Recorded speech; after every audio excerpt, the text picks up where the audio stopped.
What up, what up, what up, football fans all over the world? It's your boy, Mac the Giants fan, coming. Excuse me. It's your boy, Mac the Giants fan, here with my super dope co host, Adam Costas. Y'all know what time it is. It's time for that real deal NFC East round up. Punch that intro.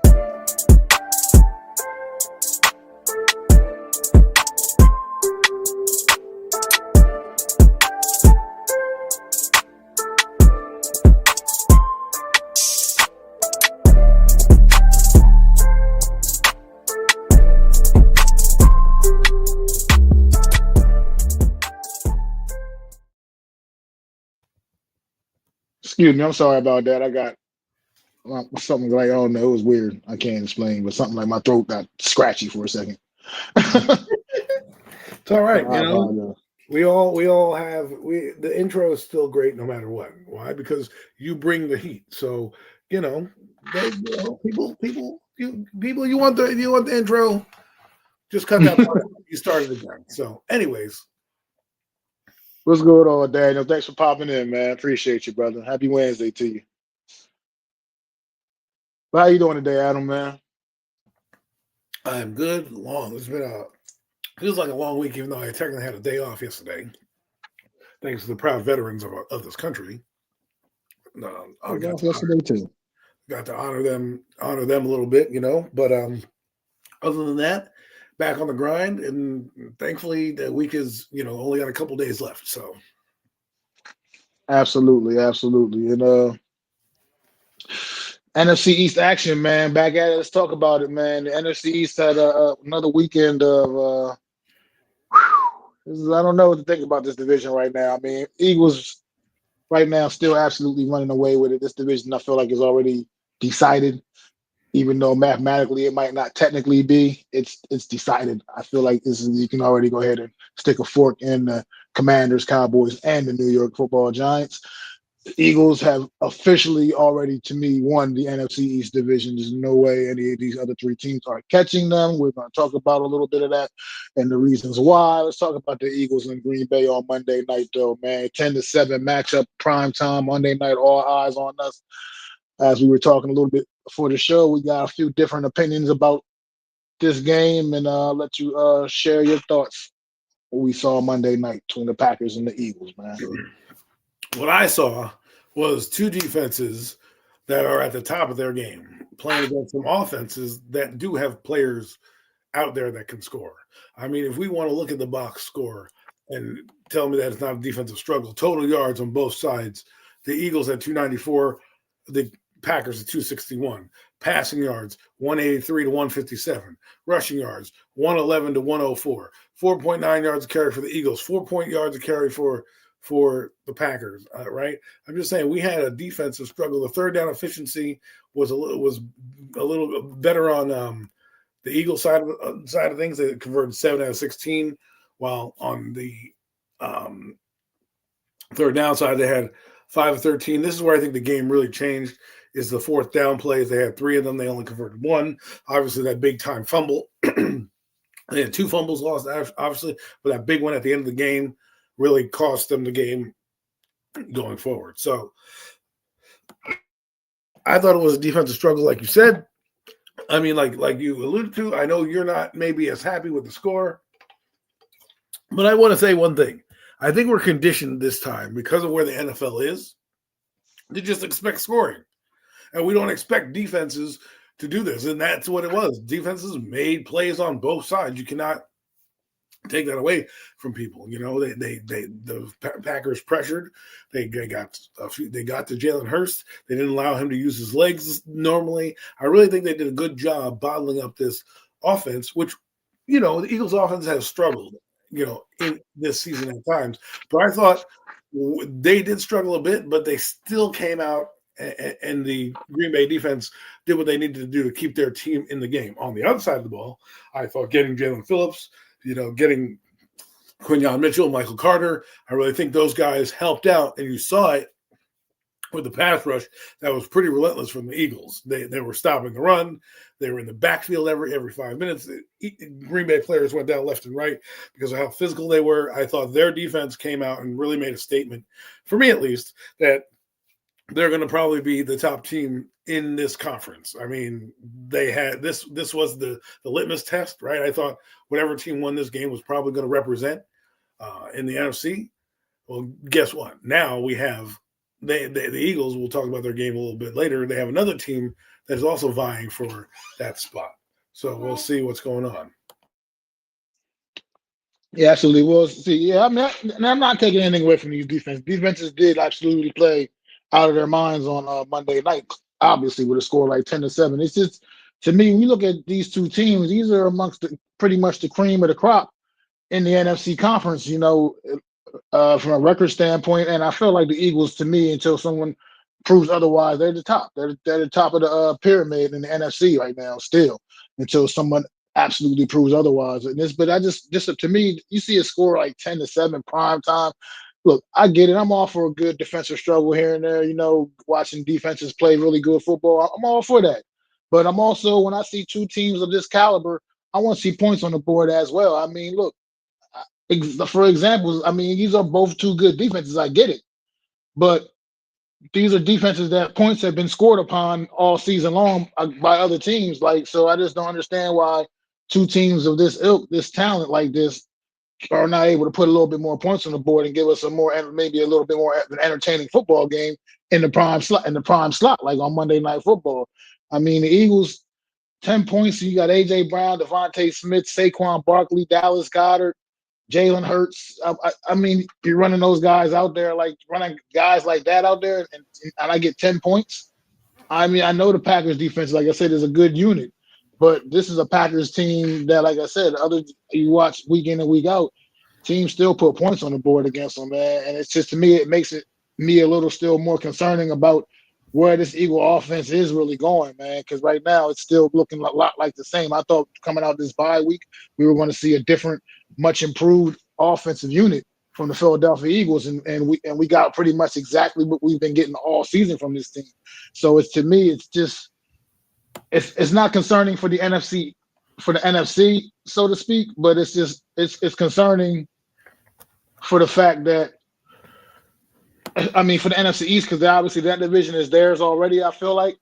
But for me, it's the thing about once we get into January, are they going to get things rectified for the postseason run when you're going to have to put points on the board and you're going to have to be able to keep up with the better offenses? Because right now, as much talent as this Eagles offense has on their side, they're not playing like a unit that has all that talent.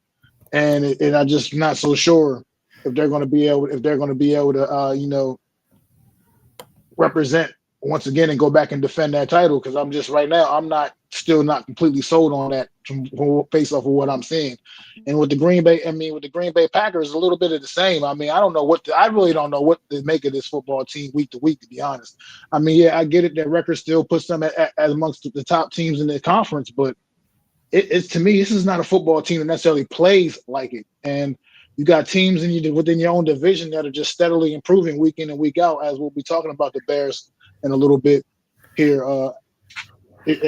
I just don't know what to expect from these football teams. I just really was expecting a much more entertaining football game Monday night than what we got. That's all. I mean, like I said, I'm not going to take away from what their defense was able to accomplish. I just feel like you expect still more when you see these teams out there. I mean, I guess you're right in a certain aspect with the Eagles' offense being inconsistent, but I really do believe the Green Bay Packers have a good game plan.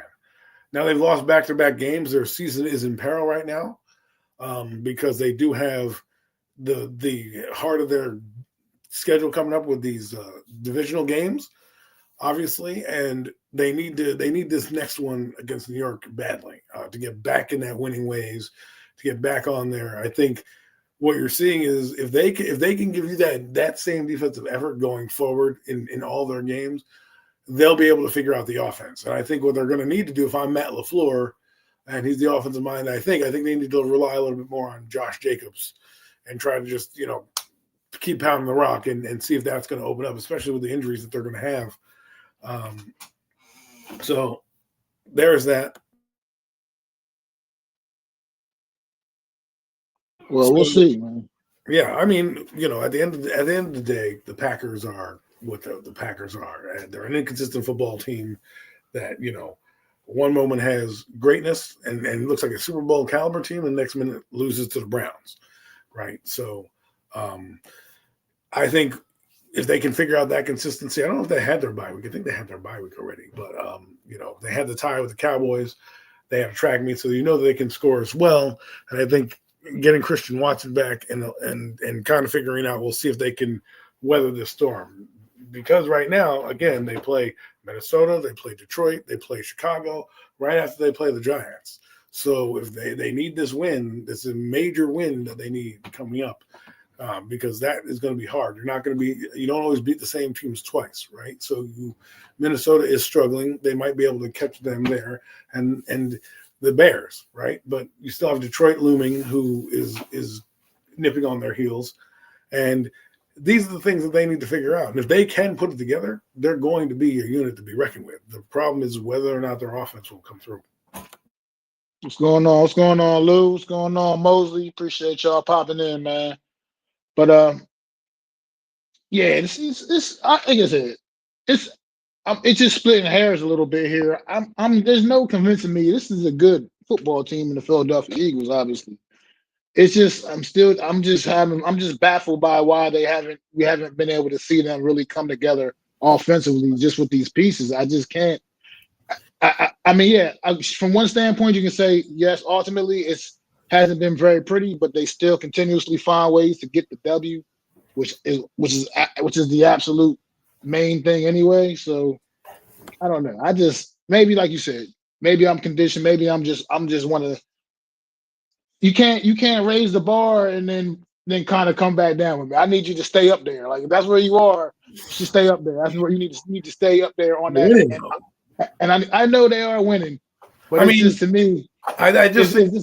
Is this a true winning formula once you get to a point, like I said in January, where you're playing against the best of the best, as opposed to having teams like, for instance, the Giants, popping up on your schedule. You know what I mean? Like it's just to me, I'm not sure. But they just beat a team with that offense, being able to move it when they needed to move the ball, the tush push, all that stuff. They fumbled themselves. They had some mistakes. So while I agree with what you're saying, let's see what they do next week in the next game they play, right? Because they're 7-2 now.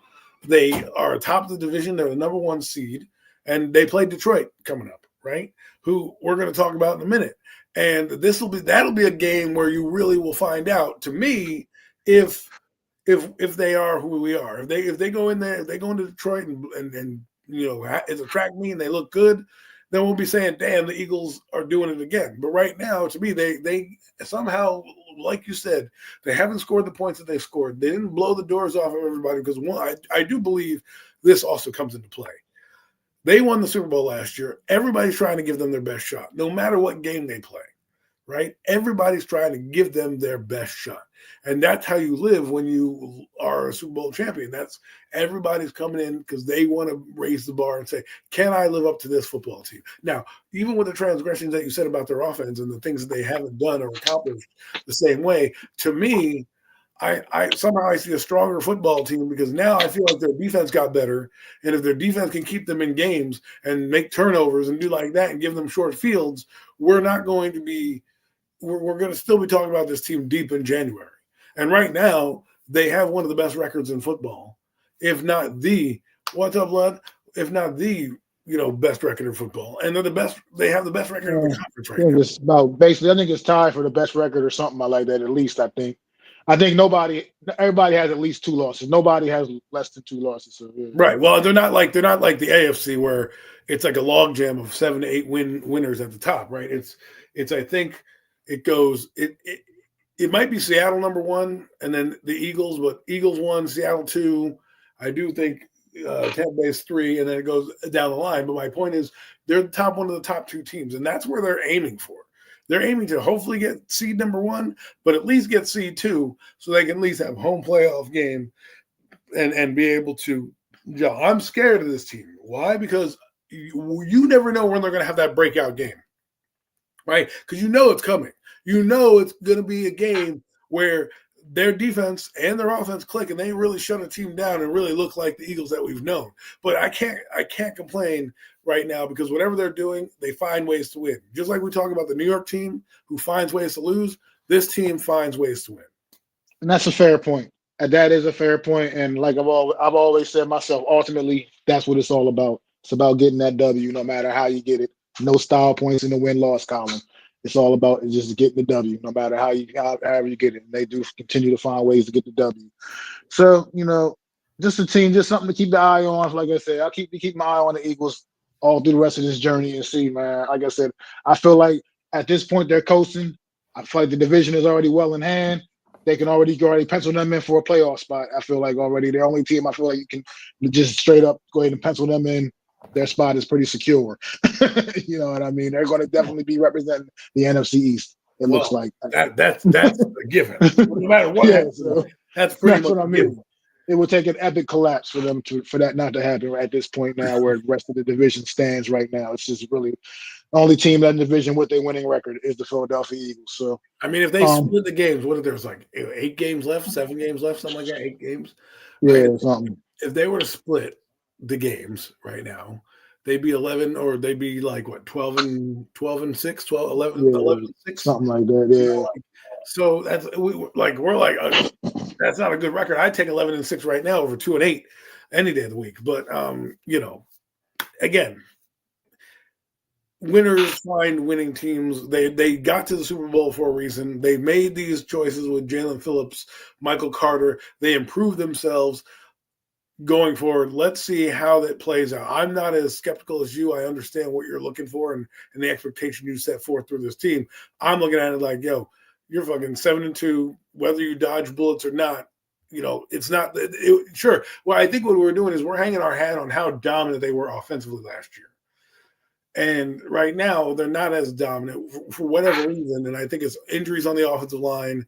I think a new scheme, a lot of moving parts. I think that's what's happening. But somehow, even with all this turmoil going on the offensive side of the ball, they're still 7-2, right? And that's something you got to. That's true. That we got. This is true. They are 7-2, like you said. So at the end of the day, I mean, it is what it is. Oh, the Broncos signed little Jordan Humphreys. What's going on? No Mets, no Nets, no our Jets. Star receiver. Well, don't have him anymore. Oh well. I mean, he only played 2 games, right? I mean, I'm not losing any sleep over little Jordan Humphrey. Yeah, I mean, I think at this point he wasn't going to make it or break. He wasn't going to. Well, good bring for him. Much to the winning team. Much to it. Yeah, he gets the opportunity to play in the postseason and stuff. He might actually get some burn on the Broncos. Because it feels like this guy does well, and all of a sudden they didn't use him again. So, and we have it was so bizarre, right? I said the same thing. I said all of a sudden we're just not going to use this guy that was clearly productive when he was inserted in lineup against the Philadelphia Eagles, no less. Okay, right. Whatever. All right. But that's neither here nor there. Joe Shane's a whole different. We'll talk about all that in a little bit. Yeah, let's get to the Washington Commanders. Washington Commanders and Detroit Lions on Sunday. This game was never a contest. The Washington Commanders, they've got problems all over the place. This unit is going to be lucky if they can even hold off the New York Giants at this point for third place. To be honest, the way that this team is playing right now, it's been bad. And we talk about how bad the New York Giants are. Let me just give you something about this Washington Commanders team while they've been on this 5-game losing streak that they're on now. They're not only on a 5-game losing streak, the last 4 of these 5 games, they have gotten their ass absolutely kicked.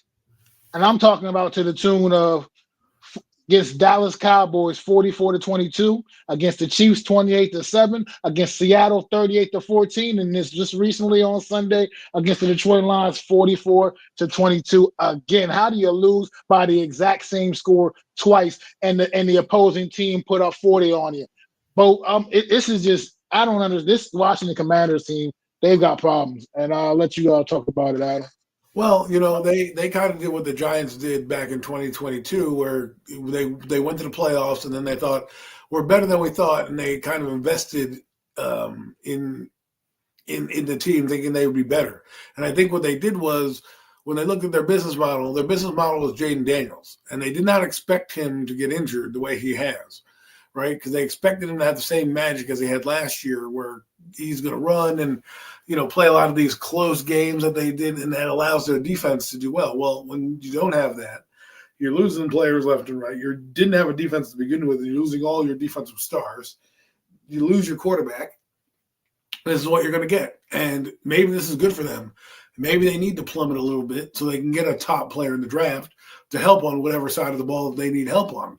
Probably defense. We're talking about another guy named Marvell Reese, I think his name is, on Ohio State. They need a linebacker. Well, guess what? That guy is a linebacker. Now, I would love for him to be on the Giants, but let's say they fall to the top 3 or they're a little ahead of the Giants, and they're looking at that kid and say, Bobby Wagner is long in the tooth. We need an impact player at that position to kind of help out. Maybe they take a defensive end. Who knows what they do, but they're going to have a lot of work to do on their hands. And I don't know if they've tuned out Dan Quinn. I think they still play hard, but when you don't have a good defense and your offense is sputtering, and teams like, again, the Lions, Dallas, teams that have offenses that can cook, it's harder to defend. And I think their formula last year was not the formula that they were going to win with this year. Remember, they played a lot of close games. They wanted like Hail Marys and deep passes, a lot of magic, a lot of smoke and mirrors, as they say. And did they win some games? Yeah. Did they beat up on the Lions, who were shocked? Yes, and I do believe the Lions were putting the foot to gas on that because they knew that they were going to – this game circled since last year. Now, I wouldn't be surprised the Lions start to ascend here because they got the monkey off their back. They beat the vaunted Commanders. And sometimes when you do that, it puts you in another direction. So I think the Commanders are in trouble, but they have a solid coaching staff. They have a solid front office.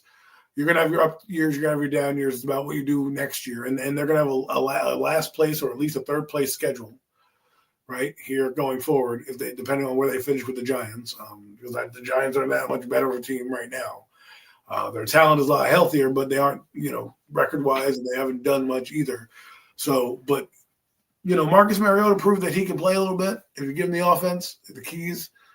And I think going forward, they're going to need to figure out what works best. They don't necessarily have a run game they can lean on. I feel like it's sporadic. I think Bill is good. He's a solid player, but he's a rookie.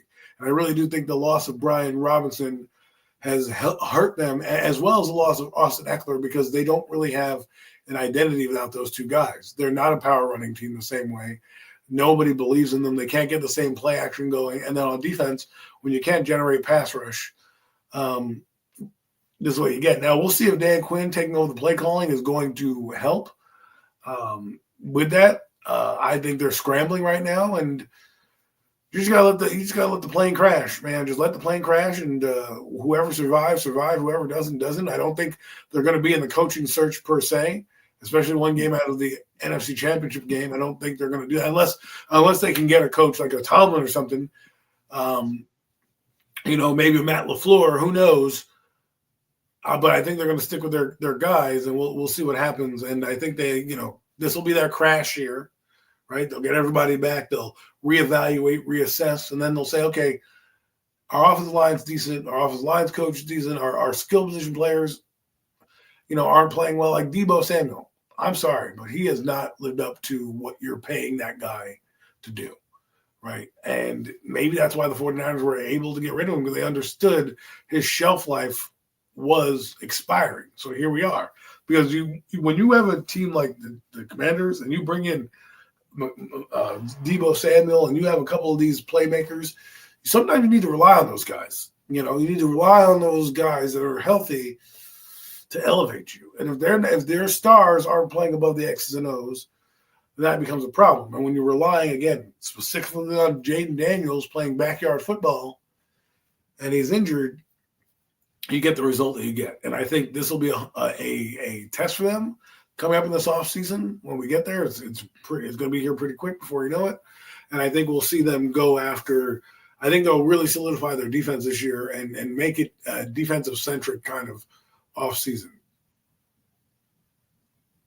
Yeah, I agree, man. This team is it's just a lot of trouble. And I think what a lot of it comes down to is just what you talked about with Jaden Daniels. I think there's just a lack of confidence when he's not out there. When you know you don't have a 100% Jaden Daniels out there, which you really haven't had much of this season at all. I mean, I feel like this is like he's on like his third injury of the year already.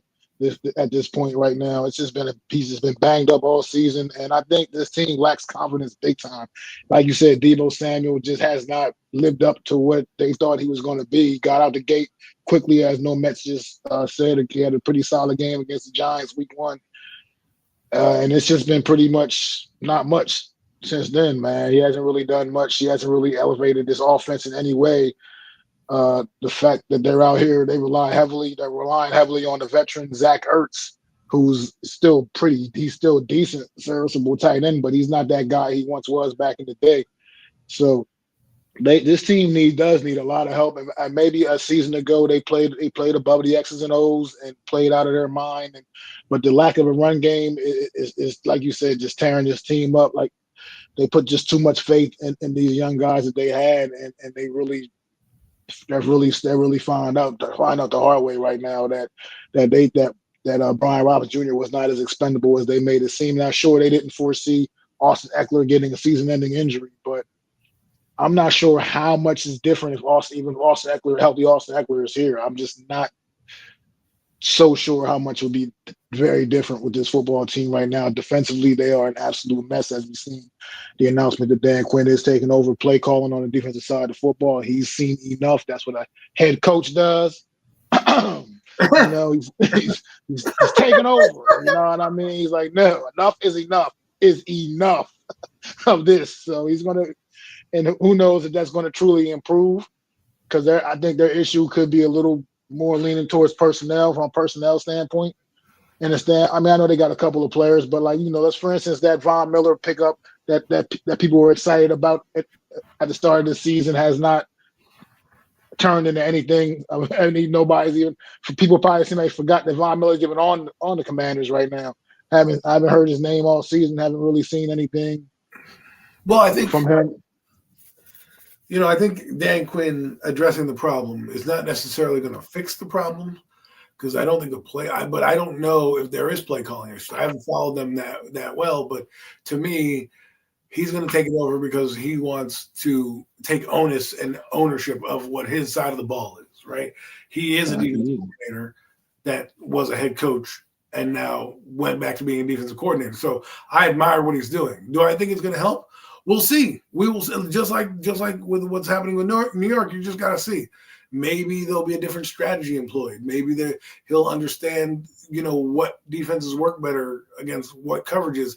I don't know. I don't know what will happen with this move, but it just is taking ownership. What is interesting to me though is I'm a big guy, a Cliff Kingsbury guy, but looking at his offense right now, I wonder if he'll get a head coaching job, because he seems not be able to fix his offense, right?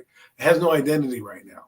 And while I like him a lot as a head coaching candidate, I think right now I want to see how the rest of the season plays out for them offensively because if he can make chicken soup out of chicken shit and they still are kind of competitive on the offensive side of the ball, well, guess what? They're going to be able to match up with some teams that are on and around their level, Raiders, Giants, Cowboys, maybe even again in their building when it's a little different. If they can somehow be competitive, make the defense bend but don't break and give up field goals, and Mariota can, do some things to move the ball a little bit, I think they can still survive. That's what you want to do, is see them survive. Their season is off the rails right now. I don't think they're going to the playoffs. Because as you mentioned, there's teams have like 2 or 3 game leads on them, in the wild card race right now. We're not just talking about the top teams, but you still got the entire NFC North has a game, or at least two games, at least a game on the Commanders, and possibly more going forward. You have the the NFC West, which has a couple teams in there that, obviously are going to be, going around and making their rounds in the NFC West. And then, you've got, Seattle, you got Tampa Bay and a few other teams in and around these teams where the outcome of you making the playoffs is right now. So even the Panthers are still in playoff contention right now at this moment. Who knows what happens in 3 weeks, but once you begin December, that's when you separate the men from the boys. But right now, in the middle of their year, it's probably over for them. So they just need to be able to have respectability going forward. I never believe in tanking because, to me, you got to play it out the string, right? Because you never know what's going to happen. You want to play to win. Otherwise, why put the games on the schedule? And play to win the game. To me, you have your quarterback already. I want to see these next 8 games as an evaluation for me. It's who's going to be on the team, what guys can I roll with next year, what guys am I going to get rid of, and kind of start to, aggregate while you're here. If you guys know that you're going to be here, start to aggregate what weaknesses that you have and need, so that when you go out and you make your free agency list and your wish list, remember, they trade a lot of draft picks away. They're going to have to be able to be a little bit more creative and get some of that draft capital back, I do believe, whether that is, maybe they want to be the top 3 pick, right? And as a quarterback needing team, maybe they trade out and they can get more assets. So that's what I'd be doing if I'm the Commanders. We'll see if this change makes any difference, but that's all I got. Yeah, I mean, to me, it's just going to be them trying to find their way because, like I said, 5-game losing streak, and these last 4 have been absolute. They've gotten the doors blown off in each of the last 4 contests, and they can't continue down this same road. They got to figure out a way to at least get back to some kind of respectability. I mean, looks like they're going to be without Jaden Daniels for a second straight week this week as well, and they're going to have to figure out something. I mean, Mariota did hats off to him. He did play pretty decent. I mean, it's not really like he was out there playing poorly. So it's just, I don't know. This team defense, especially their problems to me mostly are on the defensive side of the football. I know you were talking about Cliff Kingsbury earlier. I feel like offensively, this team is, I mean, let's face it, they're not going to be the same with Jaden Daniel when he's playing at his best, when he's playing at his top level, which you really haven't been able to see much of this year because of the injuries. But I think defensively is where the majority of this team's problem is. And I think come April in the draft, you're going to see them really addressing that issue, the defensive side of the football, very aggressively, I think, because they need to fix that. That side of the ball is completely broken. And I think with Dan Quinn, I think it's more, like you said, an accountability thing with him taking over this defense and just kind of trying to take some kind of control of it. But at the end of the day, I think the results are going to still end up ultimately being pretty similar to what we've been seeing. But that's all I got with the Commanders, man. Unless you got anything else, Nope. We can get to that 1 o'clock window on Sunday afternoon, man. The New York Giants going up to Soldier Field, taking on the Chicago Bears. 2 young quarterbacks going at it, man. Toe to toe, man. Jackson Dart, Caleb Williams, both playing great football. And then, as the New York Giants always do, as it seems to be what they always do this season anyway, 4th quarter happens and, everything goes to shit. Adam, you can go ahead and take it, bro. Well, here we are again, Sunday afternoon, beautiful day. I'm sitting there watching my franchise quarterback elevate his team. Now, I think what happened was the Bears let him hang around early on. Remember how they were exchanging 3 and outs? Usually, the Giants, the last few games, had to play from behind and kind of, play fast. Well, they didn't. Darius Slayton ignited them, God forbid, with a one-handed catch. Yeah, fucking tremendous catch. He made a play. He did. Darius Slayton doing his Jamal Crawford impression coming through in a game. Let's see if he comes through next week. Jamal Crawford, the Nick player, or he played on many different teams, but he would have a 38-point game one night and a 0 game the next. And that's Darius Slayton in a nutshell. He'll look good in one game, and the next game you won't hear from him. But and then of course he pulls a hamstring like an idiot. But then I got Jackson Dart wheeling and freaking dealing. Okay? Leading this Bears team, shocking this Bears team that just put up 47 the week prior. Defense is playing, admirably. They're doing their job. They weren't very good, but they were doing their job. They kept themselves in the game. They did what they had to do. But Jackson Dart, that's the Dart effect. He elevates everybody. So then what does our brilliant coach do? Does he bring up Turbo Miller? Does he bring up Devin, another running back? No, he's relying on the quarterback to be the running back. So you know what he does? And granted, it's been working all game. It has been working all game. He does a QB power. And let's be honest, the ball gets exposed. C.J. Gardner-Johnson, he uses that little chicken wing, bang, knocks the ball out.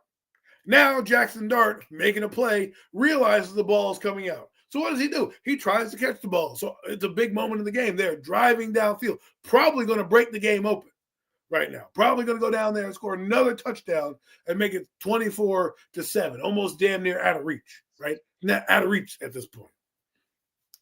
So he goes there. They fumble the fucking ball because he's trying to catch it, right? He lands on his head because Austin Booker caught him, was tackling him at the same time, and he was trying to catch the ball. Dart had no way to protect himself. Bang! Lights out. And I saw his lights out on the field. I turned to my wife and I said, they might be checking him, for concussion. They may be, because I saw his eyes were closed on the replay. When they went down to the replay and they showed him, his eyes were literally closed, like he was knocked out for a second, and then he slowly got up. I'm like, okay, all right, whatever. So here I am thinking, they get the ball back. Now, they drive downfield. They score a field goal. You're like, all right, we're still in this. We can still do this. Then the next thing you see is you see two plays, and then all of a sudden Russell Wilson's in the game. I'm like, oh, shit. I knew the moment that Russell Wilson walked in the game was over. Now, I don't care that we were down at the fucking, half-yard line or whatever it was. When he came in the game, you knew that game was over. But what did the coach do? Instead of going for it on 4th and 1 with Russell Wilson and just trying something or giving it to your back who just had a 40-yard gain to get you down the field, he sent to the trip for his 4 times for a concussion. He was only diagnosed with 1. So he passed the 3 other tests in the protocol. So yes, while he was in a blue tent many times, he never had quote unquote a concussion.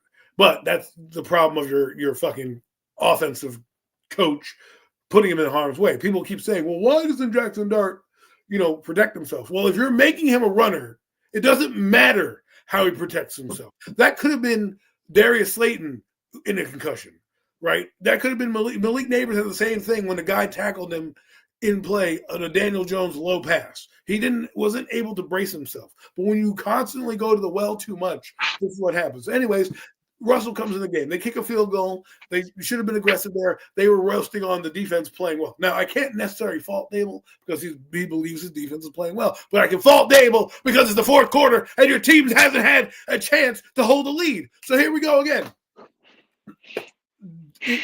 Commanders get the ball. What happens? Caleb Williams turns the magic on. We can't get a sack. You know how many pressures we had? We had 12 pressures. I don't want to hear about Kayvon Thibodeau. I've been fighting with people on Spaces all week about that. Go, oh my God, he's so great. So great. So great. You know who makes those tackles?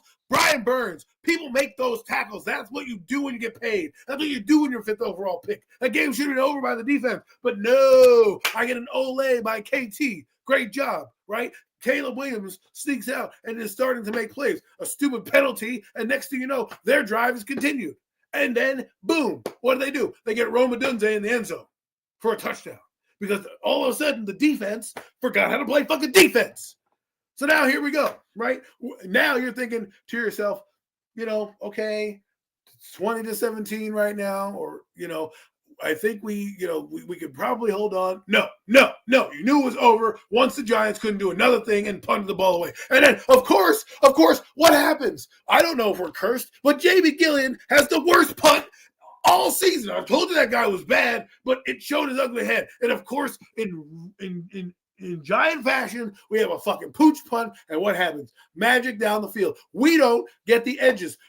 God forbid, Kayvon Thibodeau, what is he doing? Up, still crashing and up, but there goes Caleb Williams, still looking at his ass as it goes into the end zone. Here we go. Now we get the ball back, again, with a chance to possibly win. And we have Russell fucking Wilson, who throws one into the dirt. He throws one away and then gets his arm tipped and down near picked. And I knew it was over. A complete and utter meltdown. And the results are what? The results are you're fucking fired. Why? Because we could not take another meltdown. You had a chance in this game, whether you were winning or not. What did we just say? You play to win games, right, Mac? Well, guess what? Absolutely. We fucking played to lose that game. That's what we played like. We played like a team that was, worried about the fucking division title, and our defense was the fucking Packers defense. Let's just kick the field goal here. Well, go for it. If you're gonna lose, at least lose gambling. All right, I gotta talk. I gotta talk. This part right here, this grinds my gears. This part of the game grinded my gears. I don't care that. I understand Jackson Dart's not out there, and Russell Wilson ain't the runner. But this thing, he ain't got to run on here. He just got to fall down forward and stick the ball across the goal line. You are talking about 4th and goal from what could have been the half-a-yard line, and we just go ahead kick the field goal. Just don't take the penalty. The field goal is good, and we're just gonna take those 3 points when you could have just put 7 on the board. You are a 2-7 football team, a 2-7 football team on the road. You haven't won a road game since last October. Since October of 2024. That is the last time the New York Giants won a football game on the road. And you are settling for 3 points from the half-yard line? Just take the touchdown. Go up by the two touchdowns. Put that extra added pressure on the Bears. Yes, I get it. They scored 2 more touchdowns anyway, but maybe with the extra pressure of knowing they absolutely had to do it, it just changes the dynamic of the football game. Worst case scenario, we don't get the touchdown on 4th and goal. So they got to go 99 yards to score. Give me a break. That the only decision that needed to be made right there was go for the touchdown. You are a 2-7 football team. That to me was unacceptable. And as a head coach, it was a gutless call. It was a gutless call. And you can go all the way full circle back to your first game coaching as a New York Giants, where you made that ballsy call to go for the win on the road in Nashville. Remember that? Where's that guy at? Where was that coach at on Sunday? That's the shit. Part of the thing, reasons why you're up out of here now. That's part of the reason why you're unemployed now. Because of decisions like that. That whole offensive game plan, once Russell Wilson came in, there was no offensive game plan.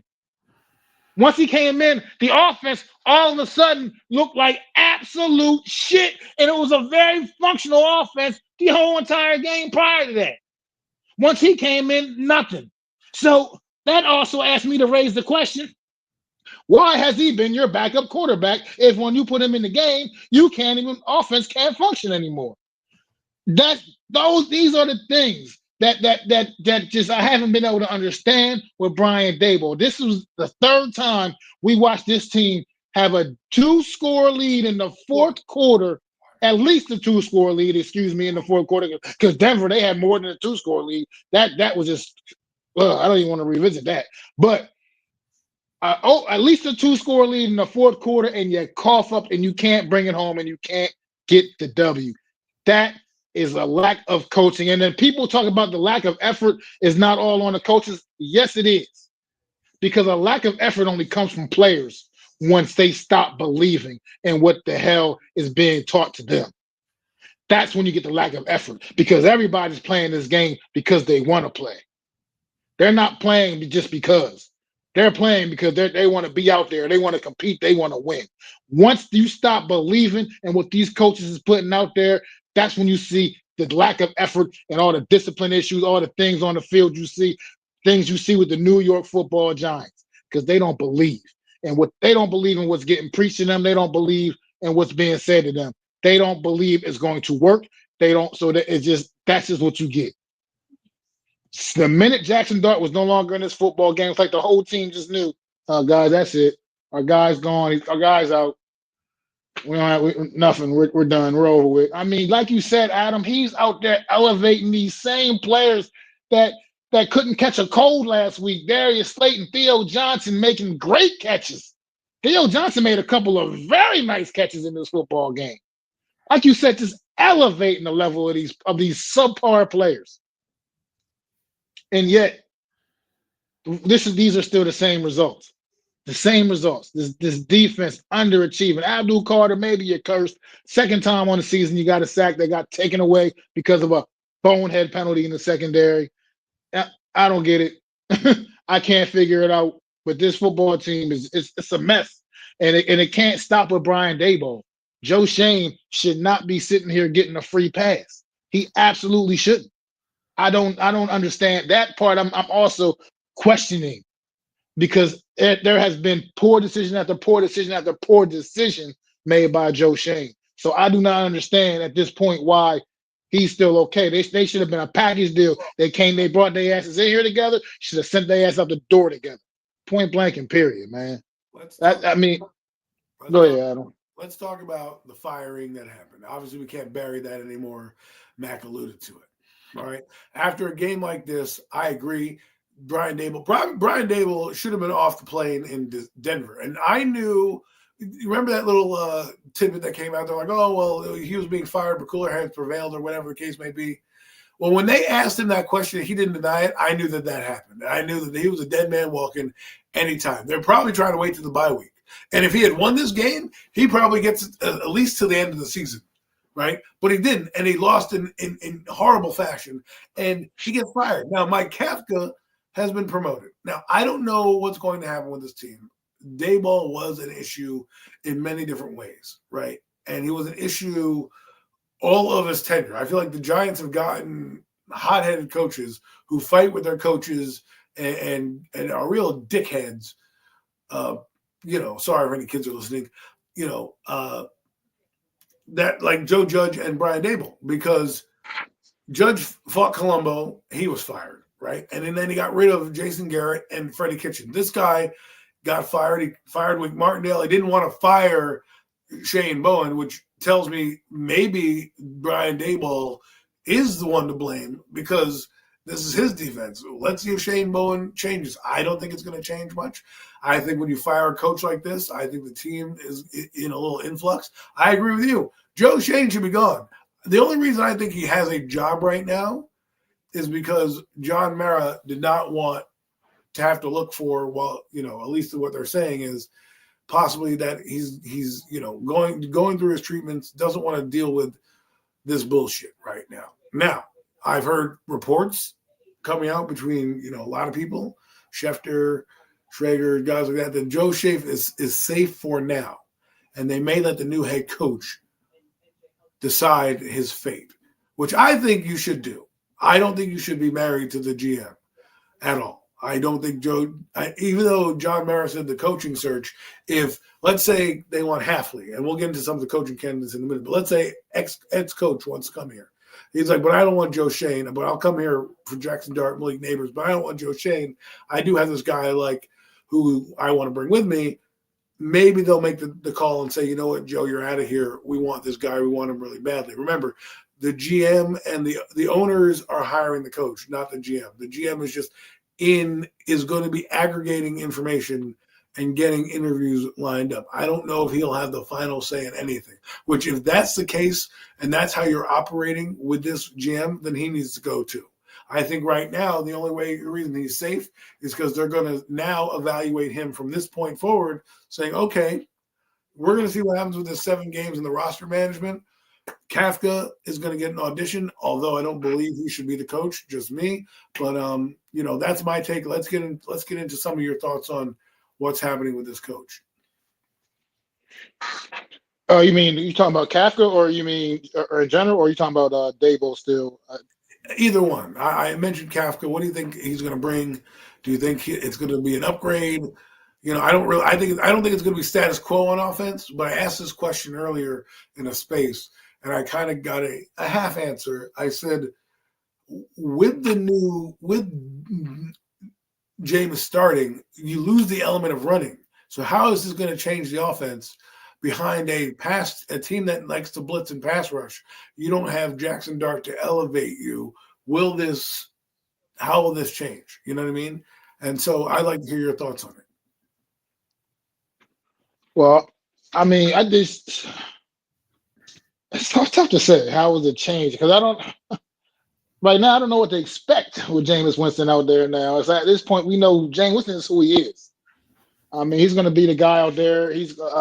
I think you're going to see you're obviously going to see a lot of shots down the field with Jameis Winston. He's going to always take those big, deep shots. I think it's going to give you opportunity to see what Mike Kafka's made of. Does he have the ability to make the adjustments that are needed? That are needed with this football team right now. As you see, I think that was one of Daboll's biggest issues, was just never being able to seem like couldn't adjust. And like I said, Russell Wilson comes in the game. There's no adjustment. You're almost trying to have him do the same thing Jackson Dart's doing, but clearly he doesn't have that kind of skill set. So I want to see if he's able to at least navigate this thing better around the talent that he has on the field, understand the talent that he has on the field, seem to have a better grasp and understanding of what the tools he's got to work with, which obviously, as we know, aren't very good, to be quite frank, at least most weeks. So this is where I, have my issues right now, because I like Winston. I think he's a fun guy. He's enjoyable to listen to on the podium. His press conference today was hilarious.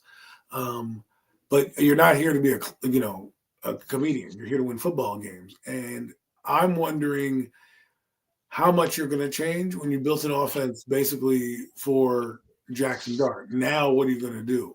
Right? Are you going to have end arounds? Are you going to bring up Turbo Miller now because you don't have the power offense that you normally would be using with Jackson Dart? Because remember, Jackson Dart, like I said, he had 2 rushing touchdowns in that game. He was the X factor in the game against Chicago, right? Now, I'm not saying that Winston wouldn't have done that. What I take with Winston is I'm going to get more shots downfield, but that also means he also has a propensity to turn the ball over. So I have a feeling that, he can lead to a sack fumble, right? Because he's careless. And I don't want him not to be careless. That's just who he is. You're not going to change him now, okay? He's been, careless with the football everywhere he's been. Even in the New Orleans Saints was his best opportunity. And I thought he played his best football with Sean Payton, and then he blew out his knee. And, of course, they moved on and went a different direction. And then when he went with the Browns, he was fun to watch, but they still benched his ass as well. So, I don't think we're going to get a ton of wins necessarily with Jameis. It's just going to be a little different. And with his Packer team coming in, I think that with the lack of a run game, because they don't believe in it, nobody believes in our run game. Not one person believes in our run game. And now with Jackson Dart not being there, I can do a lot more. Now, maybe this allows for, maybe this allows for more deep passes, but we'll see. Nomad says, I'm rooting for Mike, but I don't think he's the guy. I don't think he's the guy either. I'm not rooting for him either way. I don't think the Giants should keep him next year, regardless of what they have. This guy needs to be 9-8 for me to be like, keep you. All right. I just think you need to clean house. Let him go find another job somewhere else, unless he blows the doors off, and bring in a new guy, a fresh face. I don't want anything to do with this regime. You fired Brian Daboll. The problem is, they suck. But so does Shane Bowen. It's not like Shane Bowen is going to magically be this new coach, right? He doesn't know how to call a game very well, and the team on that side of the ball doesn't believe in him. So while I'm going to be excited for the offense and what they do and see how limited they really are, the defensive side of the ball doesn't excite me either. I don't see the Giants going, oh, yay, after they just said that they praised Brian Daboll and that Dexter Lawrence goes, this is the guy I want to see go forward with. Now are you going to play hard for Mike Kafka? Because to me, I think they just need to reset and get somebody different in here. There's a couple names out there, and we'll touch on some of those names in a minute. But yeah, just to touch on that, this point too as well, like you said, I want to get rid of wipe the whole regime out. I mean, Mike Kafka, like you said, it would have to, like you said, it would have to be something extra extraordinary to even consider retaining him at this point. I just feel like you gotta wash this team completely of the stink of this whole entire of this staff. You just can't retain these guys. They to me, these guys are associated with absolute failure as a coaching unit, man, coaching staff. And I feel like you got to start fresh and get something new in here for real, big time. So I just and like I said, unless he does something so extraordinary that you just got to retain him, no way. I think no way. I think he's looking in another direction, man. Let me ask you this: how many times have we seen a coach fired midseason, and all of a sudden the team do exceptionally well? Once or twice in the last few years. Look what happened to Antonio Pierce. He won, and they came back. Exactly. Nothing happened, right? Exactly.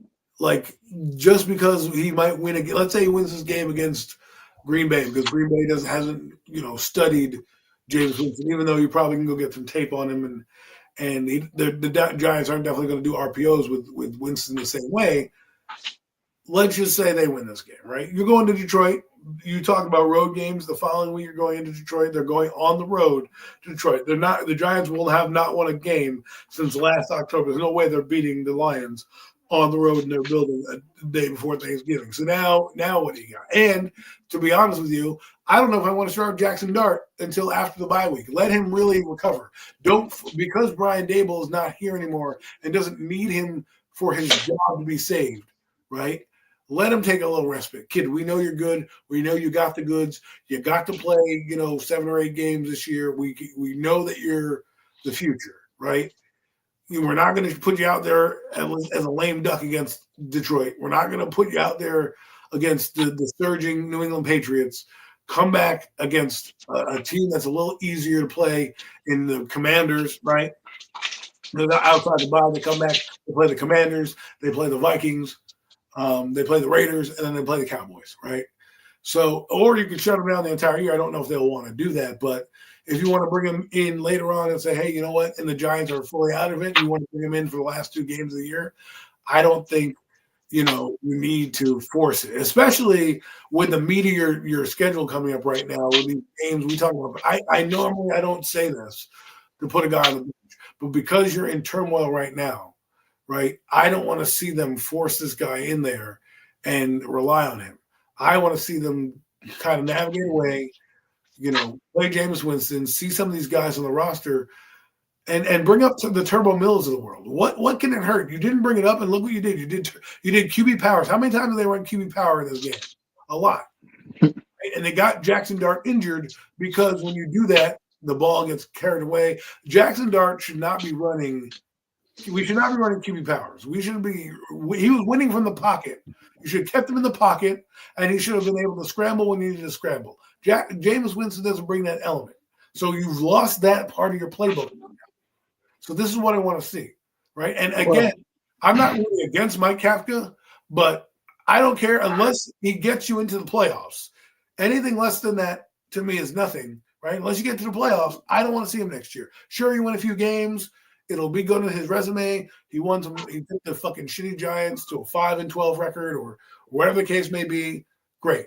And then the next job he goes to, he can go be an assistant head coach like Patrick Graham somewhere, and then maybe he gets a head coaching job after that.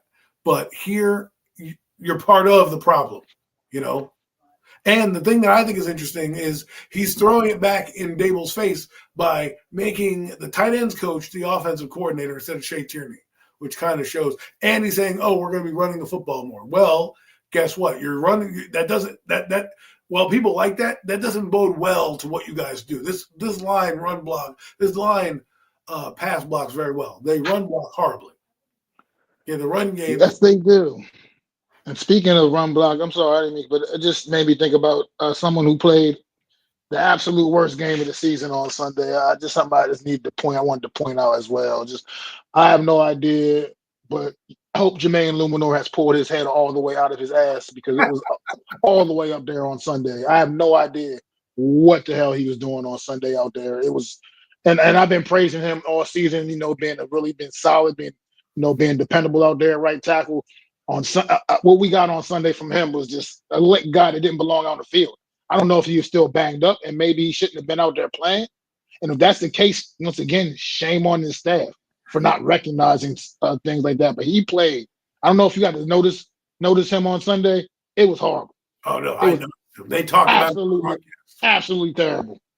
You And know, it's interesting. I think that, the thing that got, I think, Dable fired is not necessarily the collapse, but the malpractice of how he handled the injury situation with the quarterback. You see him get a concussion, right? And then you put him out of the game, and then you go up on there and say, well, he didn't look right. And then somebody like that was not the answer you needed to see. That was a fumbly, and then, of course, the 4th and 3. So the thing is, as much as I want to believe in his staff, Kafka was a part of this team. He's an assistant head coach. I don't know how deep his voice was heard. I can't go that far. But you are on the offense, and you are working with Jackson Dart. You were supposedly calling the plays, which it looked like he was, right? Because you had Dable running up and down the field, right? So, and he's still going to be calling plays. Will that change? I don't know. I don't know what the philosophy is going to be. I'm excited, but also I kind of want the season to be over to see who the head coaching candidates are, because let's get into it. There are some guys out there that we like. I like a guy like Cliff Kingsbury. I think here are some of the reasons why I like him. I think he's got a decent offensive mind. I think he's young. He came back from college. He was a head coach in college, came back, ended up being a head coach in the NFL, then went back to college for a little bit to kind of be an offensive coordinator, and then has now come back into the NFL again. I think sometimes these guys, you need to give them a second chance to kind of, see if they've corrected their problems. And I think that he would be able to work with our quarterback well and adapt the offense. You're already a pretty ready-made man, right? According to one offensive coordinator, they said, "Would you love to come here?" Yeah, you have Malik Neighbors, Jackson Dart, Cam Scatterboo. You really do have, and then you have a top 10 draft pick. I'm not going to say top 5 yet, but at least a top 10 draft pick. You're going to have some decent money. Do I want Joe Shane making those decisions? That is something I'm going to have to waffle when we get down there, when these coaches do come in here. But I like Kingsbury on that regard. I do happen to like Brian Flores. Don't know what's going to happen with the lawsuit. There's a lot of legal proceedings that can happen. And another guy I really like that people are banting about right now, which I'm starting to look up on, is a guy coming in this week. I think his name's Hafley. He's a defensive coordinator for the Green Bay Packers. He has head coaching experience with Boston College. He's from the Shanahan tree, came back in with Greg Schiano. He's now learning under Matt LaFleur to be a head coach. So, I would like to take a look at that guy. Anybody with head coaching experience. If LaFleur gets cut, I'd love to see him.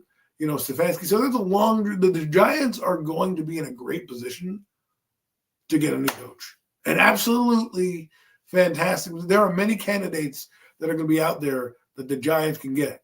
And no, not Bill Belichick. Let's put that one to bed. No, I'm pretty much off that. I'm definitely not down with the Bill Belichick thing. I don't know why we keep. I feel like just don't need to go down that road. I feel like I want somebody with experience, but I don't think I want. I don't want that. I don't want that circus.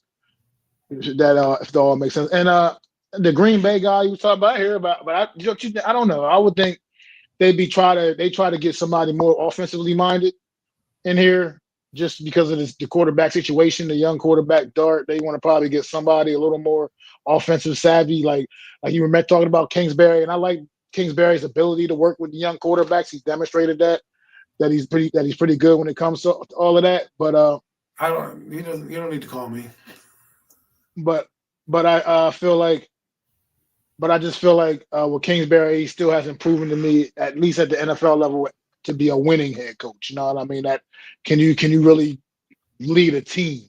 And maybe, like you said, with all the, it's been a little bit of time now. He's had some more opportunities to hone his skills a little bit, and maybe. So that's be a road we could definitely consider going down. I know that people are, talking about Lane Kiffin a lot.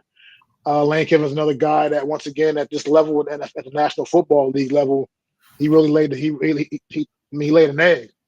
Put it quite frankly, man. And when he had an opportunity before, I mean, I know he's a young guy, and maybe he's matured over the years as well. But he has So, experience. and I mean, the fact that he's very familiar with Jackson Dart is obviously a good thing that would be in his favor. But it's just right now, it's going to be fun to look at these candidates and kind of figure out which way you want to go. I think the New York Giants definitely need to go with some serious experience, though. You need somebody proven resume, a proven winner. I think at this level, So you don't and want so the Halfley guy is not on your radar then. well, I don't know. I'm not as familiar with them. Not too familiar with them, but I just feel like I would lean more towards somebody a little more offensively minded that can, continuously, help the growth of your young quarterback. I think you need somebody that can come in here and hire a good staff, obviously, and get all the pieces around that you need. But I feel like as far as for your head coach, I think with a situation like the New York Giants are in right now with Jackson Dart, even with Cam Scatterbo, Malik Neighbors, other young talents on that offensive side of the football, I think you kind of want somebody a little more offensively, like I said, offensively savvy as your head coach, I would think. Well, But that's just my thinking. I'm not. I need the head coaching experience. I don't necessarily need you to be head coach because that still to me doesn't mean you know how to command a room and talk to a lot of players and kind of address a team. I'm not saying every college coach is like that, but Halfley has coaching experience at a big time program at BC. And I know Marcus Freeman's name's been thrown out there from Notre Dame. I doubt he comes here.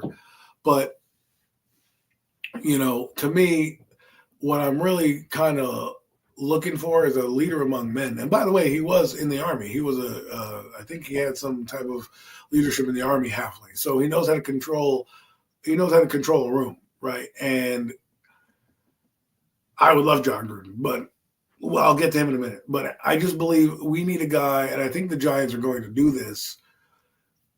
They might get a guy like McCarthy. They're going to get a guy in there that they feel that they don't want to go down that coordinator route. The only reason I don't think Halfley is going to make it is because he may not be a head coach in the NFL. But if they're looking for if you're just doing a broad head coaching experience, he has to be on the top of your list in that. Now, I heard a rumor that the Green Bay Packers want to keep him or might want to keep him and fire LaFleur. If that happens, I'd be running down and getting LaFleur, right? I'm also interested in Kevin Stefanski because I would bring him in and see what the deal is with the Browns. He's had a fantastic defense. All right, he could bring over Jim Schwartz. That defense is phenomenal over in Cleveland. You imagine Jim Schwartz here with this trio of guys and Kevin Stefanski working on the offense with an already made team. He might actually do something here instead of with that shitty ownership. Now, I also want a guy. Besides whoever you want, I want a guy that's going to be able to push back if they keep Joe Schoen against Joe Schoen. That's where I feel we really need, to be pushed that way, right? And be able to say, you know what, I need this. I need you to do this. Don't do that. Because the GM technically is the coach's boss. However, he does the shopping for the groceries, right? So I want a guy that's going to come in here and have an identity, meaning he knows what he wants. I think that's what Dable's problem was. We didn't know for a past team, whatnot, how he's going to employ that philosophy, and then how he's going to build that philosophy with the current staff that he's going to be probably, levied with, unless Joe Schoen gets fired, which there is a possibility for that happening. Will there be, will there be a pushback? Exactly like I said, against this guy. And notice the one thing I will say that I do believe is true, and I think the reason why I don't think Joe Schoen is safe is because the ownership is making the call this time to hire the coach. Last time they gave the GM the autonomy to And he hired his boy. Right. So he hired his homie.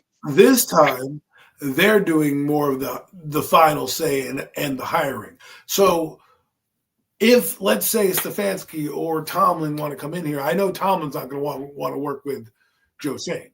Tomlin might want to come in here and say, yo, Can you work with Joe Shane? Tomlin goes, absolutely not. So, listen, man, Gruden might be past his prime, but he'll build a damn good program. No, I don't think he's past his prime. I think Gruden is still right. He's hung. He's hung. He's thirsty. He wants some more, man. He still see him in the offseason process talking to these quarterbacks. One thing we know about John Gruden is he loves Jackson Dart. I don't know, like you said, you watched the process last year during the draft process, during his Gruden quarterback camp thing he does. I know one thing. I watched the Jackson Dart one, and I know Gruden loved what he saw out of Jackson Dart. He loved what he got from Jackson Dart, and I know he believe in him, and he come in and be able to probably really work really well with that kid, man. And I think if Gruden is interested and we can find a way, I think that's why I'd love to get a piece of John Gruden in here, man. I think that guy still. I think he's hungry to after his exit from the league a few years ago, and I feel like he wants to take all of that, and really come back around and build his reputation back up. And I think that John Gruden, I would love it if we could get a guy like John Gruden. That's what I mean when I say a guy like that, a guy with a real pedigree that that I believe can really come in, and somebody that can come in and New York is a whole thing, man. Like you got to be able to handle the media. You got to be able, and a type of guy like a John Gruden type is somebody that can definitely come in and weather that storm as well. So you got to factor all of these things in. You're not going to have these little bullshit Brian Dable style press conferences, pressures after the games with a guy like John Gruden. He's going to own up to it. He's going to man up. And I think, like I said, I think he'll really work well with our young quarterback. And that John Gruden can run a football team. That a lot of hands down.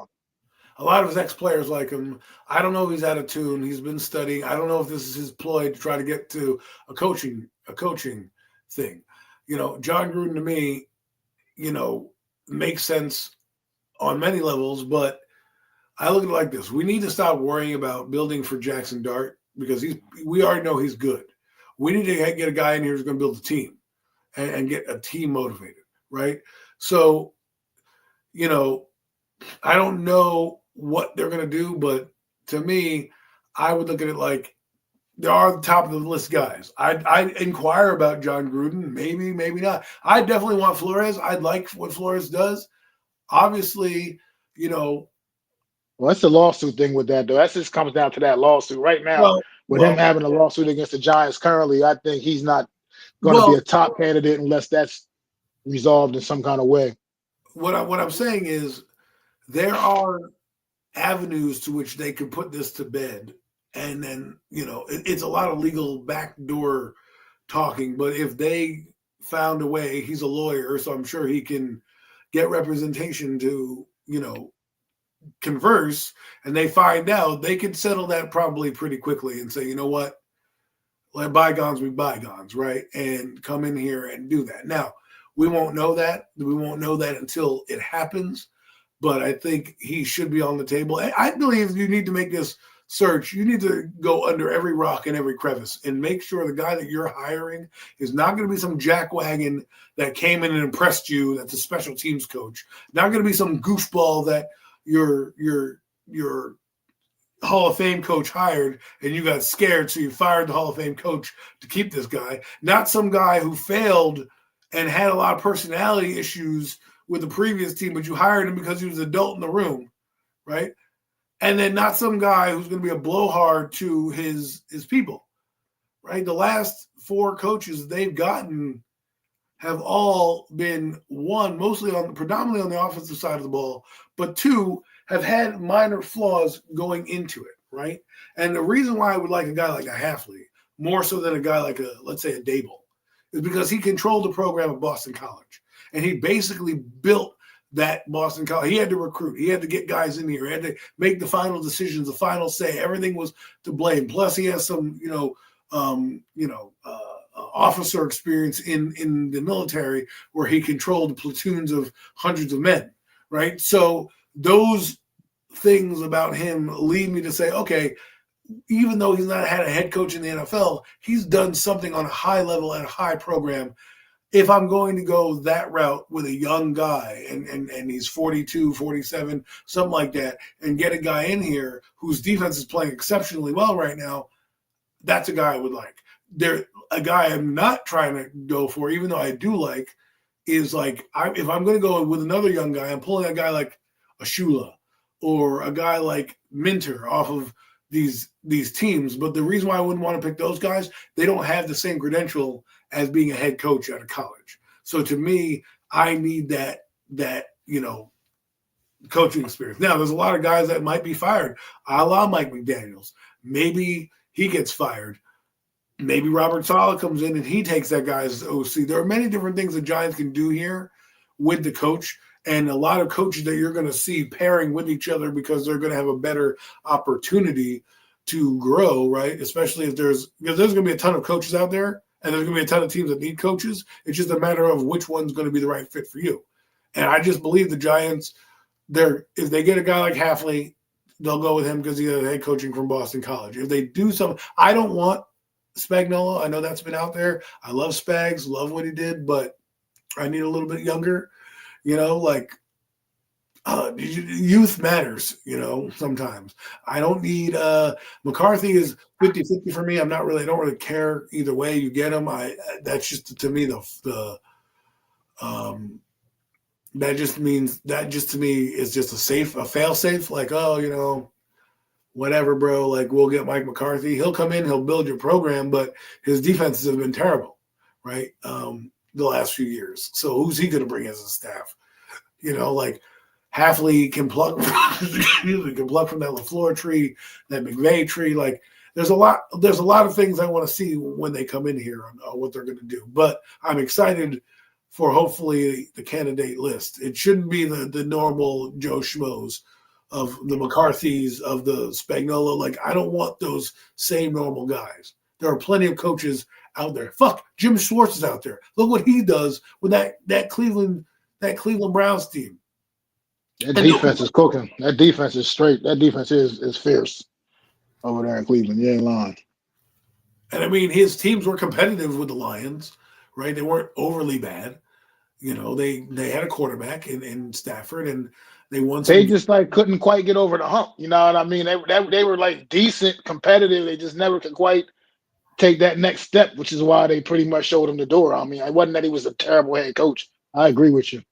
But that's what I'm saying. Like, nobody talks about that guy, and everyone talks about Spagnuolo. But what he's doing with the Browns defense in and out every week is something. That's why I would want Kevin Stefanski, because if Kevin Stefanski gets fired and you walk in here and you're like, you know what, Hafley's going to another team or whatever, and you want a guy with head coaching experience who I think got the raw deal, made that fucking Browns team competitive, then fucking bring in Kevin Stefanski and say, you know what, bring in fucking Jim Schwartz.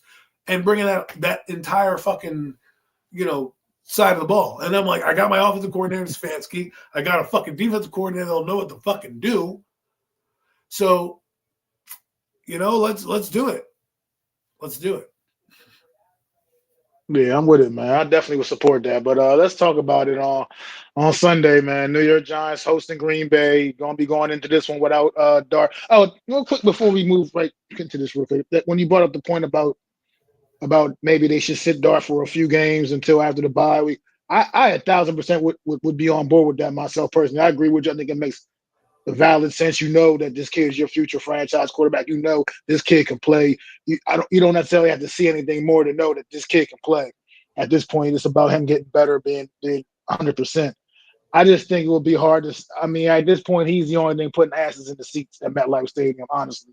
And I know I get it. It's a bigger picture than that for the long haul, but at this point, he is realistically the only thing putting asses in the seats at MetLife Stadium. And I don't think, when it comes down to it, I think John Mara would have a problem with him if he was healthy, just kind of sitting him down. And that's just my personal opinion. I agree with what you said and the reason why it should happen, but I just think that's how it would end up playing out.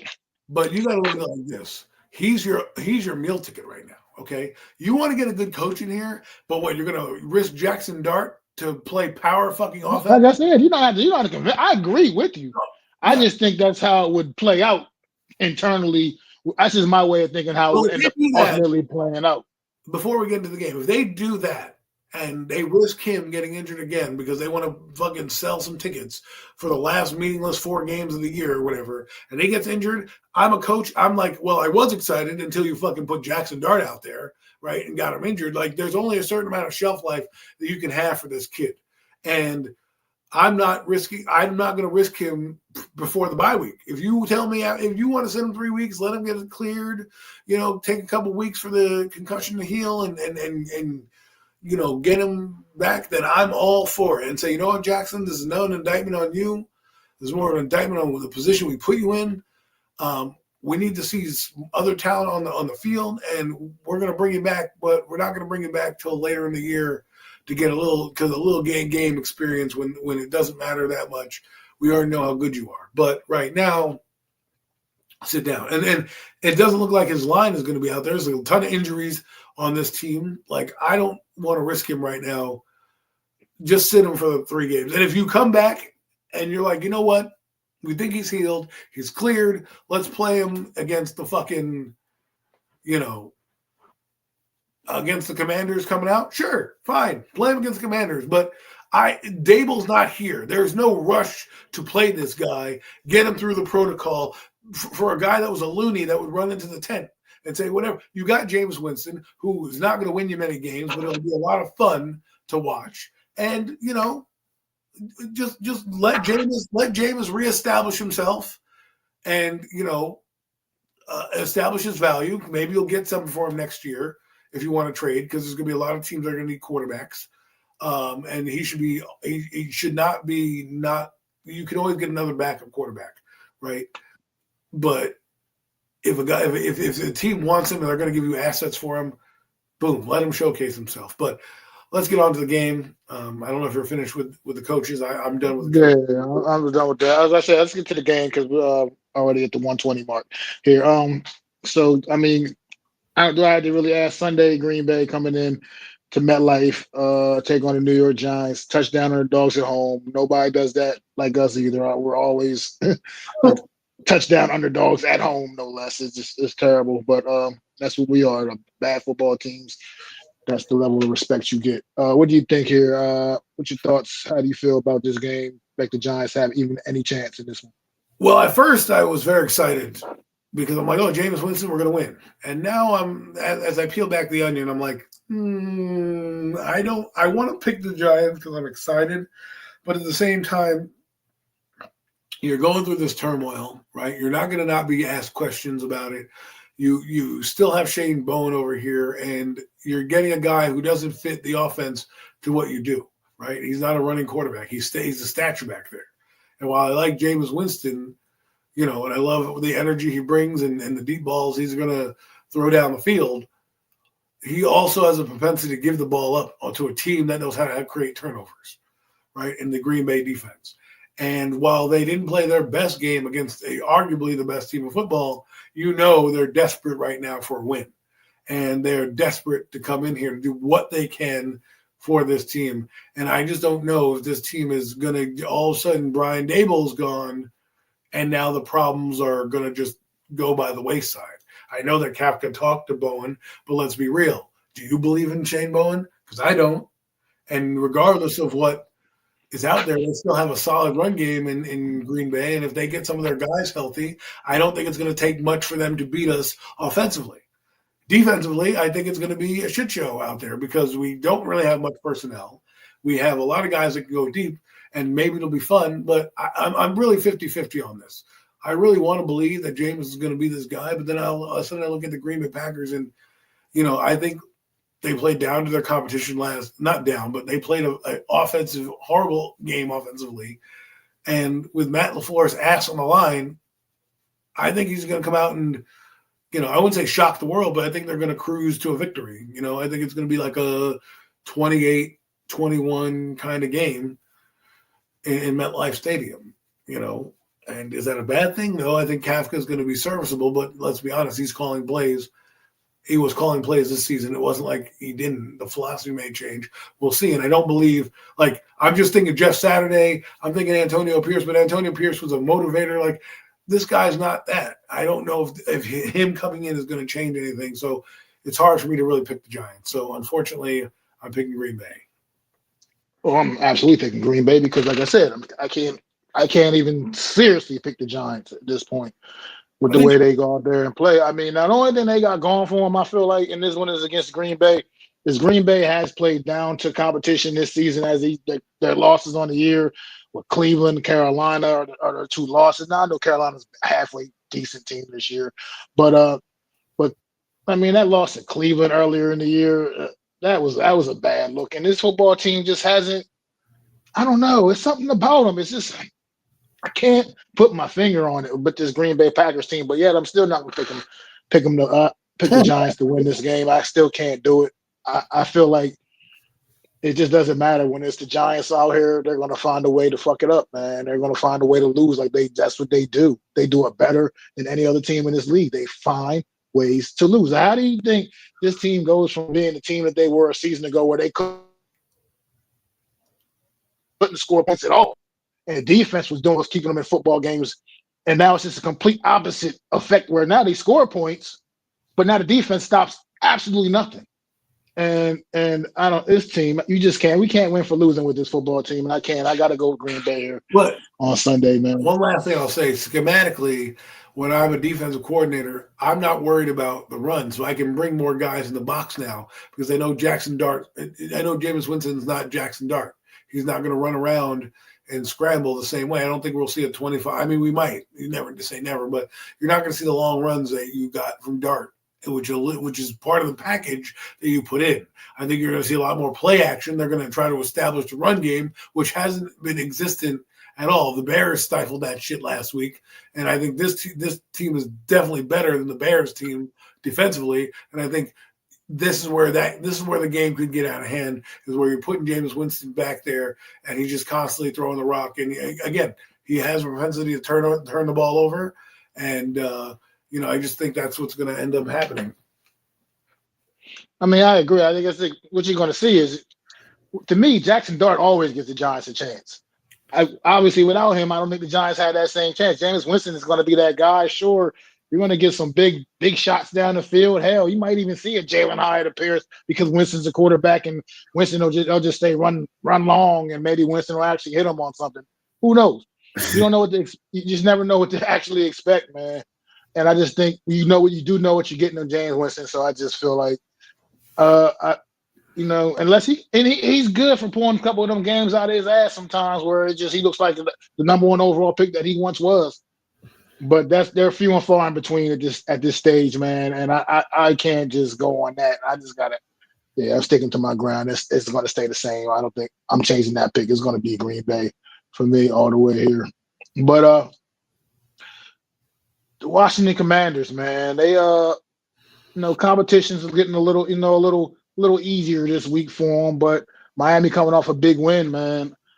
Going up there to Washington again for like a third straight home game for them. Jesus Louises. Yeah, third straight home game for the Washington Commanders. But and they got a fourth one after the bye. Damn. But but Miami going up to Washington, man. I know Miami is not with Detroit or Seattle or Kansas City by any means, but at the end of the day, they got a big win against Buffalo on Sunday, and this Washington Commander team is absolutely real, man. What's your thoughts on it? I think it's gonna be interesting. I think they're gonna win this game. Call me crazy. I think they're gonna, when you play a team that is a little bit more on your level in terms of like being able to have had the same turmoils and things like that, it gives you a little bit of a boost, right? You're like, oh shit, we're not playing the Detroit Lions or the Green Bay Packers. We're playing a struggling Miami Dolphins team, which I could be wrong. Maybe Miami has turned the corner and. This is going to be their victory, and they're going to propel themselves off that Buffalo win and, magically find their way back into the race, right? I don't think that's going to happen. I think, I do believe the Commanders need a win, and I think Mariota can do that against a team in Miami that's not very good. Let's be honest. They're not a great football team, and we will see the effect that Dan Quinn have, and we'll see what happens with Deron Payne. I think he needs suspended a game or something like that. So we'll see what happens. But I'm gonna go. I don't know why I'm gonna go with the Commanders. I just have, I feel that they are due, and when you play a team that's coming to your building that is it's going to be a little colder. I think it's going to be pretty cold on Sunday. You know, that affects those teams, and it affects Tua a lot. So I wouldn't be surprised if Miami comes out and struggles a bit. Opposite, man. I feel like the way this Washington team, they're just reeling and it's gone completely in the wrong direction. I think Miami goes up there and clips them as well. I don't think they're getting blown out this week. I will say that. I think they'll lose a more closer, more competitive football game against a team that's definitely more closer to their level. But I still think they're going to lose, man. I just watch something about this team, man. It's bad, and Washington defensively they're terrible, and Miami's got some big time weapons on that offense. I mean, Jalen Waddle, Damian Achon. If Tua is just okay, if Tua is just he doesn't have to even be cooking. If he's just okay, man, that's going to be probably good enough to score points on this Washington defense, and that's probably going to put Miami over the top, in Imagine my opinion. rattle some wins off and gets back into the wild card race. I mean, that would be insane. Yeah, it would be. But that's what a win like Buffalo can do. Even though it's a divisional game, and you've had Buffalo's number here and there, it's a big win against a team that has Super Bowl aspirations. You don't know what that could do. So I easily could see your point of view saying, hey, you know what? Miami's going to come out, but I've seen them be a Jekyll and Hyde team where you're oh man, look, Miami's playing Arizona or whatever, and you think they're going to win, and they end up flubbing it up and having one of those games, and you're like, damn, Miami, you just can't seem to get out of your own way. So we'll see what happens. They also lost Jalen Phillips this week. They don't have him anymore. So he was on the trade deadline, and I mean they've played with him a lot, regardless. But he is a part of their defense, and if we'll see if that impacts them in any way. Definitely impacted the Eagles. I tell you that. He had a tremendous game on Monday night for the Philadelphia Eagles. That young man did. Yeah, but yeah. So yeah, I'm going. So you going with you going with Washington? Yep. I'm going with Miami. All righty. Let's go to Sunday Night Football. The Philadelphia Eagles. The Philadelphia Eagles are hosting the Detroit Lions Sunday Night Football, man. This is a big one. Two of the absolute best in the NFC, and I don't want to see a 10-7 football game, which somehow I don't think you're going to see when the Detroit Lions are involved. You're not going to see a 10-7 football game. I'm sorry. That's just not a thing with that team, and Eagles are going to have to score points in this one. So what's your thoughts, Adam? I'm torn because I do believe strongly the Eagles are the best team of football, but this game could change that outcome of the NFC, right? I mean, besides Seattle, who's in their own entity, I think they could end up, when it's all said and done, Seattle could be the representative of the Super Bowl the way they're playing. But let's just put them aside for a second. Detroit has a lot riding on this game. The Eagles do not in the same vein. The Eagles know they're already in the playoffs no matter what because their division sucks. Not saying they're going to take their foot off the gas, but if they stumble down the stretch and happen to be, the 4th seed or something, they're going to get in regardless. So there's that. But I want to believe the Lions used last week's game and they're going to take that same motivation into this week's game, right? Because they do believe that they were supposed to be in the Super Bowl last year. They do believe that this is the team to beat. And with that being said, I'm going on a limb here. I'm going to say Detroit Lions are going to beat the Philadelphia Eagles because, like you said, the Eagles' offense does have sometimes they do sputter, and while I don't necessarily think it's going to sputter this game in the same way, I think the Lions' defense is a lot better with Aiden Hutchinson in the game, and I think they're going to impact the game a little bit, be able to stop that run game that's been struggling, and allow their pass rush to take over. And that could be the difference in the ball game. So that's what I'm going to go out on a limb here and say the Detroit Lions, especially with Green Bay winning, they're going to be winning probably on Sunday afternoon. Detroit's going to need this game to kind of get them off their heels. I hear you. That's good stuff. But I'm going here with the Eagles. I think this is because this is a game that's going to force the Eagles to have to, you're going to have to elevate. You're not going to have any other choice in this game. You're going to have to put score points against the Detroit Lions. And I think that by that, I think the talent is going to finally it's going to come out. Jalen Hurts plays his best football usually when the pressure's on, when his back's against the wall a little bit. You kind of see the better version of Jalen Hurts, and I think these weapons are going to be unlocked finally this week. And I think you're going to see a whole lot of AJ Brown and a whole lot of Devontae Smith. Where's the game? It's games in Philly. Oh, well. And I think that I think this offense does become unlocked because it has no other choice but to. Like I said, they have to keep up with the Detroit Lions. 10 points is not going to get it done against the Detroit Lions football team. And an aggressive coach like Dan Campbell, the way he calls the games, how aggressively he calls the football games, you got to be able to put points on the board when you're playing the Detroit Lions. So I think for that reason, I think the Eagles do step up and rise to the occasion at home, and we'll see the best offensive performance of the season for them. I believe on Sunday against the Detroit Lions. So this game, regardless of the score, right? If the Eagles win, where are you putting them in the NFC? To me, they're at the top of the NFC until somebody knocks them down. Until somebody truly proves and knocks them down. And the only way you prove is to knock them down. So and right now, nobody's doing that right now still. So to me, they're still the top of the NFC. What if Detroit wins this game? What are your thoughts on them? Are they now taking over the mantle? Are you still vying for the Eagles? Are you considering Seattle at all? And I know this is a little outside the box, but I mean, yeah, I do. But at the end of the day, when it still comes down to semantics, like I said about all those Seattles and all those other teams we're talking about, it's all well and good, and they're all having successful seasons. The Eagles are already kind of locked in. We are, like you said, no matter what happens at this point, the rest of the season, for the most part, we know the Eagles are going to be in the postseason, and everybody else is still, fighting off whoever they got to fend off. The Eagles done fended off their whole weak-ass division already. That's it. It's done. They're in. They're locked in. At worst case, they're going to be the fourth seed in the NFC. At worst. That's the worst case scenario for the Philadelphia Eagles, is they'll be the fourth seed in the NFC. So that's if all hell breaks loose and the wheels completely fall off. So I just think this football team, at this point, they're already in a sense where they can already kind of begin to prepare themselves for January and what's to come in January, because they're going to be playing football deep into January. And like I said, representing the NFC East, because they're going to be the only team from this division in the postseason.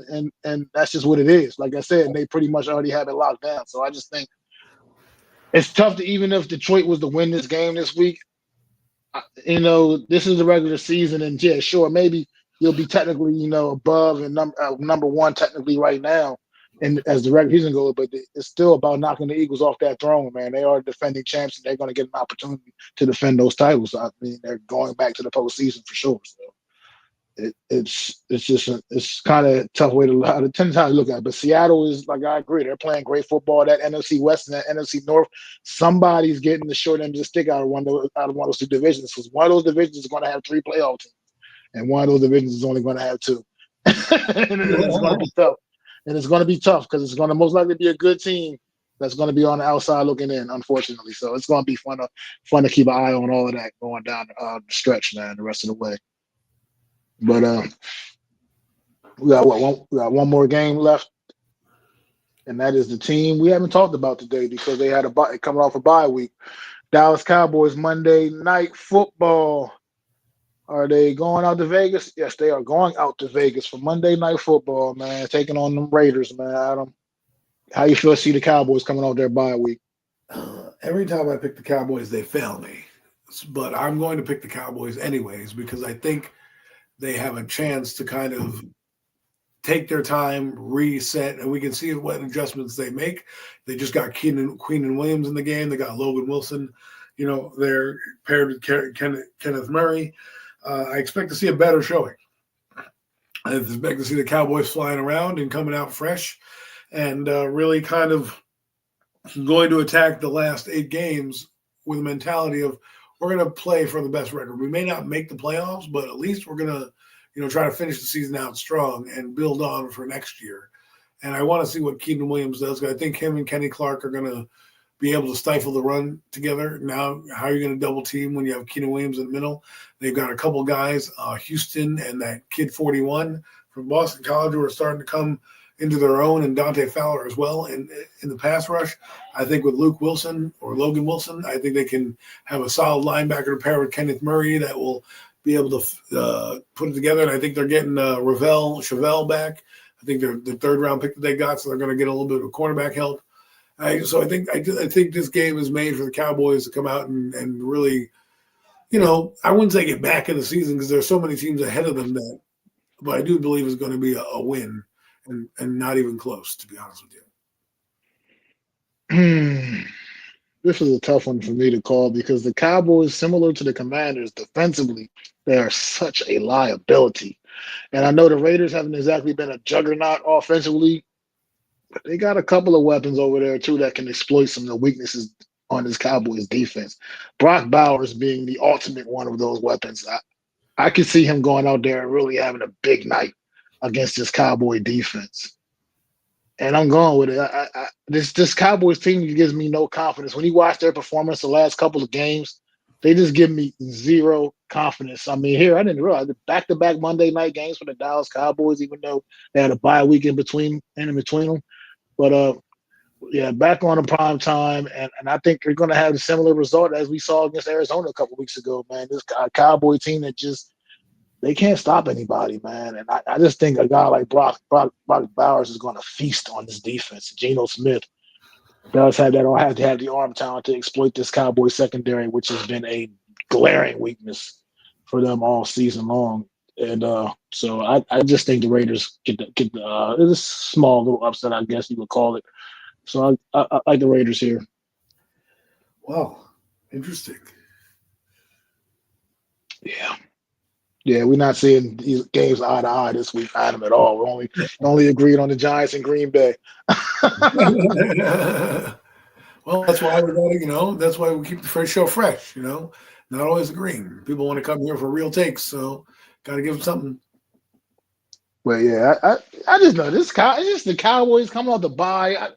They do need to rebound. I mean, their last two performances have been absolutely terrible, but I don't know. I don't know. I just feel like their defense is going to get exploited once again. It's so hard when you're that bad on that bad on one side of the football, which we should be all too familiar with. I mean, the Quinn Williams may be able to help some of the nonsense that's going on. So. Oh yeah. So I don't know. It's going to be interesting. Like I said, could be one of us is wrong, one of us is going to be right. But I just think that this Cowboy team don't give me nobody in the division gives me faith really, other than the Eagles, and I didn't even pick them to win this week. Ain't that crazy? But still, nobody else. I did pick the Eagles to win. I did absolutely. They're the only team in this division that gives me any kind of faith in. The Giants, the Commanders, the Cowboys. They just not it. All three of these football teams are in the bottom of the league. All three of them. Yeah, defensively at least. Well, yeah, defensively, but I mean, even period. I mean, I'm not talking about statistically. I know the Cowboys' offense has some impressive numbers, but I mean, I'm just saying, just overall. I mean, look at their records. I mean, the Cowboys 3-5-1. The Commanders are what 3-7 or something like that, or 3-6 or something. I don't know, whatever they are. And then the Giants sitting at 2-8. I mean, it's just been terrible in this NFC East division this season. But we're here sticking through it each and every Wednesday, talking about these pretty sad football teams, man. They're all pretty bad right now, except for, like I said, except for the champs, the defending champs. The Eagles are still winning football games. It's not been the prettiest, but they're still winning football games, and that's all that counts. But you got any final thoughts before we get up out of here, Adam? Get ready to wrap things up? Nah, man, I'm all good. I want to thank you all for coming out once again to another edition of the Real Deal NFC East Roundup. I am Mac the Giants fan, and this is my guy, the super dope co-host, Adam Costas. And make sure you go to Adam's channel, hit that subscribe button, hit the like for the stream, man, and just share it out. Just help keep supporting our channels, man, helping them continue to grow. Go to my channel at Mac the Giants Fan, and please do the same thing. Hit the subscribe if you haven't already subscribed. Hit the like for the stream and share them out to all your friends, man. Let them know that me and Adam here every Wednesday talking about the NFC East, man. Kicking it 5:30 p.m. Eastern Standard Time each and every Wednesday, man. Go to the Hardcore Sports Network as well and do the same thing. Hit that subscribe for the Hardcore Sports Network and that like on our stream over there as well. Hardcore Sports Network will give you everything you need from all your sports needs, man. Just tune in, tap into the Hardcore Sports Network from football to baseball to basketball, wrestling, hockey, you name it. The Hardcore Sports Network covers it, man. So go ahead and definitely tap in and have some and with the Hardcore Sports Network as well, man. But like I said, me and Adam will be back next Wednesday. Once again, it's 5:30 p.m. Eastern Standard Time for another edition of the Real Deal NFC East Roundup.